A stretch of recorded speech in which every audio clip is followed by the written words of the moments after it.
یوم عرفہ کے دن کی فضیلت۔ جہنم سے رہائی پانے کا دن۔ کوئی دن ایسا نہیں جس میں اللہ تعالیٰ یوم عرفہ سے زیادہ اپنے بندوں کو جہنم سے رہائی دے۔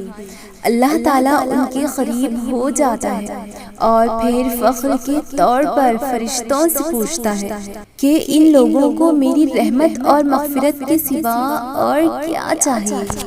اس دن روزہ رکھنے کی فضیلت۔ میں امید رکھتا ہوں کہ یوم عرفہ کے روزے سے سال آئندہ اور سال گزشتہ 2 سال کے گناہ اللہ تعالیٰ معاف کرتا ہے۔